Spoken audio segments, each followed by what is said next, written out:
Tonight, a community shattered, tributes for a young boy killed by a car in a Melbourne schoolyard. We cross for the latest.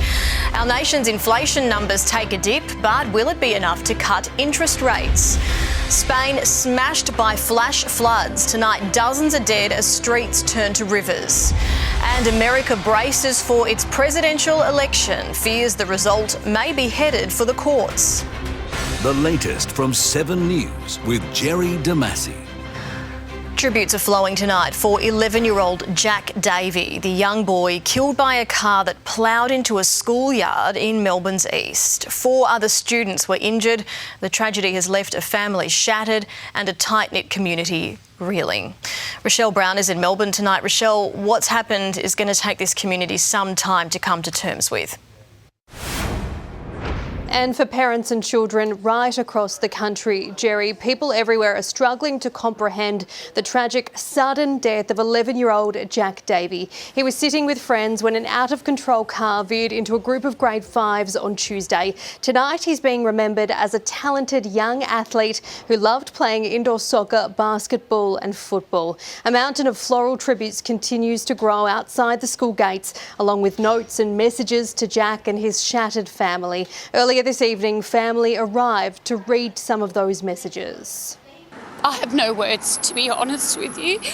They're the most beautiful family. They're actually truly incredible, and they would do anything for anyone. My daughter saw little bit something, and she's keep telling me, I saw blood and I saw this, and I have no answer to give them, Yeah, now we're just worried when we're taking the kids to school. Anything could just happen out of the blue.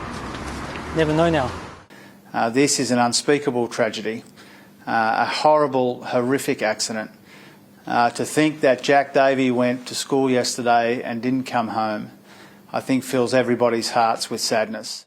7 News has been told the children of the woman behind the wheel attended the same primary school. It's understood the mother of 3 only recently got her licence but has a clean driving history. Police have described the crash as a tragic accident and no charges have been laid. The 4 injured children remain in hospitals across the state. All are in a stable condition. It's understood they suffered broken bones and upper body injuries. They each face a long road to recovery, both physically and emotionally. A fundraiser has now been set up to help with the Davey family. Jerrie? Tonight, Australia's inflation rate is sitting at its lowest point in 3.5 years. But economists say mortgage holders shouldn't expect a rate cut before Christmas. Let's go to Josh Martin in Parliament House. Josh, the government is sweating on the Reserve Bank to start cutting before the election. Good evening. The Treasurer and Prime Minister both know Australians are hurting, and while Labor has rolled out cost of living relief, lower home repayments would really help households. The Reserve Bank meets next Tuesday, Melbourne Cup Day, but most economists are wagering that the official cash rate will stay on hold at 4.35%. The board will be looking closely at today's September quarter inflation figures. Annual headline inflation tumbled to 2.8%, down from 3.8% in the June quarter. Lower petrol prices and state and federal energy bill rebates bringing CPI down, though economists say the Reserve Bank will view the drop as artificial, with forecasts inflation will rise again next year. Temporary subsidies will not hoodwink the Reserve Bank of Australia, and they certainly won't hoodwink the Australian public. Our policies, including our energy rebates, are making a meaningful difference, but they don't explain all of the moderation in today's figures. The Reserve Bank's preferred figure is trimmed mean. It takes away volatile price items. It's now sitting at 3.5%, just above the board's target of under 3%. The big banks and most economists do not expect an interest rate cut until at least next February, while bond markets are pricing in the RBA to cut the cash rate to 4.1% next May. That's the same month the next federal election is due. At least 51 people are dead after flash floods hit parts of southern Spain. Authorities say in some places 30 centimetres of rain fell in just a few hours. The waters poured through townships, sweeping away anything in their path. Roads and rail lines have been cut off. There are reports that in some areas water rose by 3 metres. More than 1,000 soldiers from the nation's emergency response unit have been sent. Authorities say there are real fears the death toll will mount in the coming hours. The US presidential election campaign has entered into its dying days. Kamala Harris made her final pitch to a crowd of 75,000 with the White House as a backdrop. For his part, Donald Trump has at least one rally a day across the so-called swing states. But whatever happens next week, all indications are the result will be tight. Back at the last election in 2020, Donald Trump would not concede defeat to Joe Biden, and legal action was started in several states. Let's bring in here Professor Marcus Wagner from the University of Wollongong. Professor, Donald Trump's already started to sow the seeds that this election won't be fair. How likely are we to see it all descend into a court battle again? Good evening. It's hard to predict because it really depends on the outcome of the election. Obviously, if Donald Trump wins it, there's not going to be a court battle. Once we move into a sort of contested territory where there's uncertainty about who actually wins or if Kamala Harris wins, then I think we are obviously going to see court battles ahead. And that's likely going to be reminiscent of what we saw in 2020 when there were roughly 62 cases after the election was over. Mm-hmm. And as we know, I think all of those were thrown out. So it was just, some might have called that an enormous waste of time. But in the last day alone, Donald Trump has cited two cases of voter fraud in Pennsylvania. Does their system have a problem? I don't think so. If you take a close look at what's happening, it's exactly what should happen. There might have been various interested parties that put in absentee ballot applications or early voting applications, but the system is holding literally and doing exactly what it's supposed to do. It's picking up something that looks like potentially fraud, might not be fraud, we simply don't know, and then punts it over to law enforcement. That's exactly what you want election officials to do. You don't want them to politicize the process. You simply want them to enforce the rules that exist and are in place. From my perspective, there's very little evidence that there's anything untoward going on at this point. Right. So how much could legal action actually end up holding up a decision on who's president if it goes that way? The US Constitution and rules that are subordinate to it provides a fairly strict timeline as to when the inauguration needs to take place and when certification needs to take place. And if I take you back to 2020 and 2021, if you will, that's exactly what we saw at that particular moment in time. The 6th of January is usually the day of certification. The 20th of January is the day of the inauguration. So everything comes in a very compressed timeline. And if I take you back even further, the case between Bush and Gore was exactly constrained by that particular timeline. And so I don't think we're going to see it being pushed back much further, but we might see a lot of legal action in that process. All right, Professor Marcus Wagner, thank you for your time this evening. Thank you. And this Sunday night, join Michael Lusher for a special edition of Spotlight covering the race to the White House. Then 7's live coverage of the US presidential election count begins at 11:30 next Wednesday morning, Eastern Daylight Time. For other states, check your local guides. Bail has been granted for a young driver accused of a deadly crash in South Australia near Mount Gambier. 2 children died as a result of the crash. Mitchell Sariovsky filed this report for us. Police prosecutors demanded 22-year-old Callum Thorne hand over his mobile phone. They say the apprentice diesel mechanics device, which pinged at the scene and again later at hospital, went missing after the crash which killed 2 children. Thorne was behind the wheel of a ute which slammed into a family of 6 in a Toyota Kluger on the Riddock Highway on Sunday. The impact killed 5-year-old Isaac Eichenberg and his sister 15-year-old Keziah died in hospital a day later. Police will allege 2 days before the crash, Mr Thorne's brother had searched the internet for a product to block a phone's location known as a Go Dark bag. Callum Thorne walked free earlier this afternoon. Is someone hiding your phone? What do you say to the Eichenberg family? Do you know where your phone is? The case had to be heard by an Adelaide magistrate via video link because the father of the accused works as a sheriff in the Mount Gambier courthouse. The magistrate said if someone was concealing Thorne's phone, it would be troubling and they would face charges. Thorne must report himself to police once a week. He will reappear in court next May. Jerry? South Australian police are investigating the death of a severely disabled woman. The 26-year-old had been admitted to hospital after a fall at home 4 days ago. Her death has been declared a major crime. Detectives are investigating if the woman's death was the result of criminal neglect. A Queensland woman attacked by her own pet dog says she doesn't blame the animal. Anne-Marie Walters lost her hand and part of her arm last month. Her dog was sent into a frenzy after a neighbour banged on the front door. The lock had been broken and she grabbed hold of Buddy to restrain him. He went psychotic. Like, I've never seen anything like it. It wasn't the same dog. It's like not him anymore. My biggest regret is not keeping him safe. Like, he ran to my room to hide. Police say they had no choice but to put down the animal. Anne-Marie bought Buddy from a backyard breeder. She says there needs to be tighter laws around buying and selling animals. Queensland police have made a dramatic arrest of an accused gunman. The 23-year-old was found hiding in a shed after the crash of a car seen leaving an armed home invasion.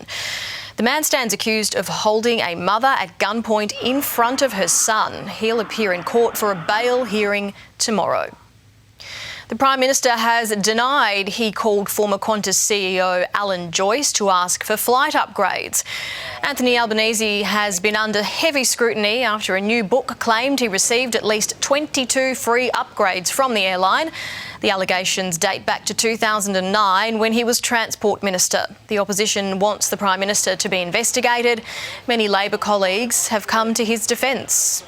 These are claims made by a former Liberal staffer who, as recently as 3 months ago, was the headline act at federal Liberal fundraisers. I know that there's a level of interest in this, but he has answered a heap of questions. I actually think this whole matter is a really significant beat up. How solid is Cabinet support for him?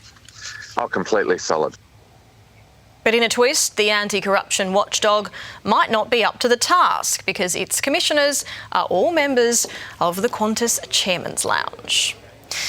Australia's anti-corruption watchdog is reconsidering its own decision not to investigate the robo-debt scandal. A review has found there was a conflict of interest.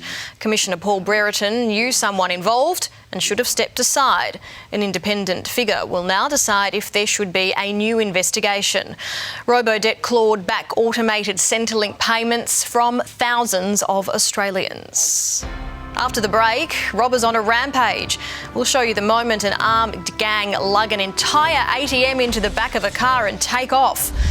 Burning Man, an attempt to torch a vape shop backfires on the arsonist, and how switching off the lights at night could add years to your life. Those stories and more are next for you here on the latest from 7 News.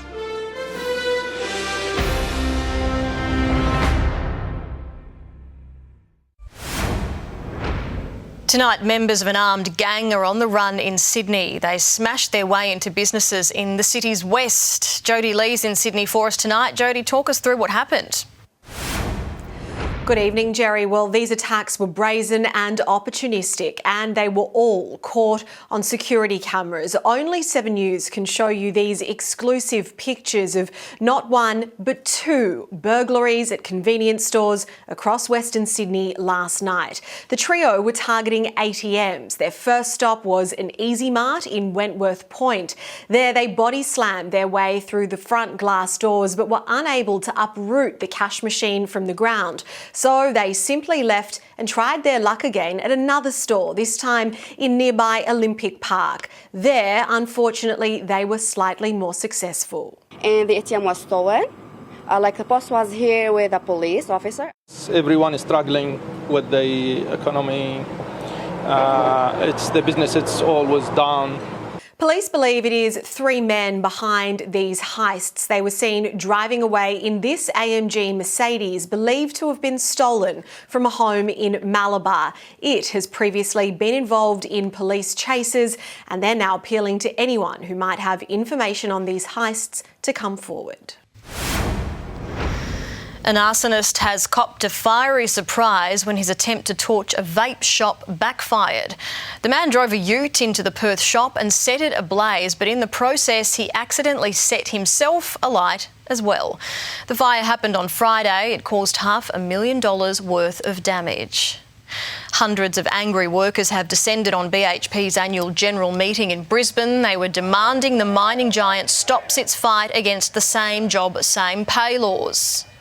They will tell them our same job, same pay is going to cost them $1.3 billion a year. That just tells me they know how much they're ripping the workers off. With same job, same pay, we're seeing a further increase in average wages with no commensurate positive impact on productivity. Fighting for a refund with airlines is now a thing of the past for travellers flying to and from the United States. Flyers are now automatically entitled to a full refund for flights that are disrupted or cancelled. Aviation editor Blake Johnson explains. The new rules are enforced by the US government. They affect all airlines flying to or from the States, including Qantas. They must provide automatic refunds to passengers if a flight is delayed or significantly changed. That's defined as 6 hours for international flights. Announcing the new policy, the US Transport Secretary says airlines are required to provide prompt cash refunds without passengers having to ask. The rules enforce a new deadline for reimbursements: 7 days for credit card purchases, 20 days for other payment methods like frequent flyer points. Qantas says it already refunds passengers whose flights are delayed or cancelled, but now it has a set time frame in which to complete those refunds if it's a flight to or from the US. The ASX has ended a 3-day winning streak after today's inflation figures. Here's Ryan Hatami from ING Bank. All eyes were on inflation today, with third quarter CPI printing slightly below expectation at 2.8%. However, the core levels, which are the levels of the RBA track, were higher and in line with expectation. Trimmed mean was at 3.5%. Speaking today, RBA Governor Bullock said it will take another year or two before inflation is sustainably back within the 2 to 3% target, signalling that the RBA is not likely to make any changes to policy levels anytime soon. Markets were down on the day, with the ASX down 70 points.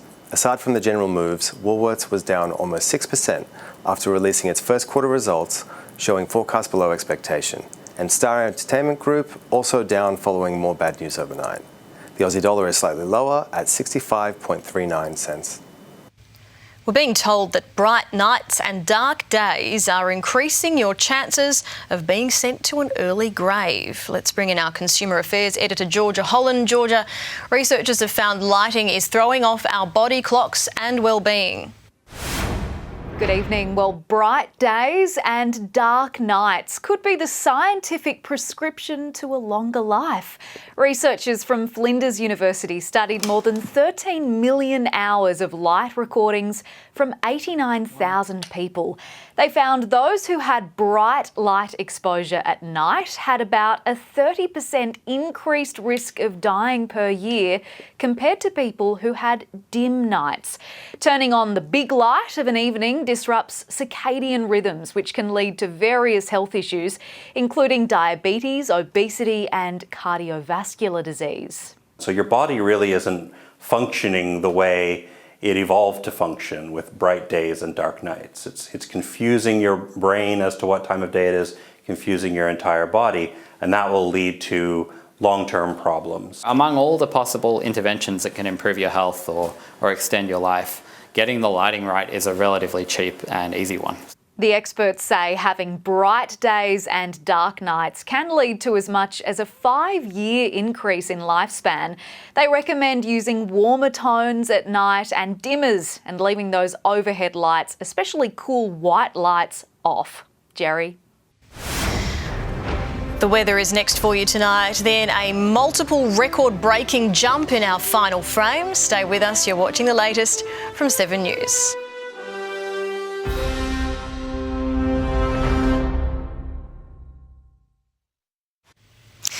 Time now to check tomorrow's weather for you. A bit wet on our east coast, a possible shower in Brisbane and 31, showers increasing in Sydney, Canberra a top of 25, Melbourne aiming for 19 degrees, 15 in Hobart, a partly cloudy day for Adelaide, 33 the top for Perth and a shower or two in Darwin. Around the regions, a possible shower or storm in Toowoomba. Top of 30 in Bundaberg, Broken Hill a fine 27 degrees, mostly sunny in Albury. Mildura a possible morning shower, heading for 20 degrees in Launceston. For Ceduna a mostly sunny day and 39 degrees for Karratha. Tonight's final frame, flying through the air with nothing but fabric between you and plummeting to earth. It's not everyone's idea of a good time, but for Austrian Peter Solzmann, he loves it. With just his wingsuit to get him there, he jumped off a Swiss mountain and travelled nearly 3,500 metres to the ground. On the way there, he flew an amazing 12.5 kilometres in just under 6 minutes. What he does is an extreme sport known as base, which involves jumping off fixed objects. He set 3 world records with the jump, the longest flight time, the furthest distance flown and biggest base jump. Our final frames. That's the latest for this Wednesday. Thank you for your company. For now, from all the 7 News team, good night.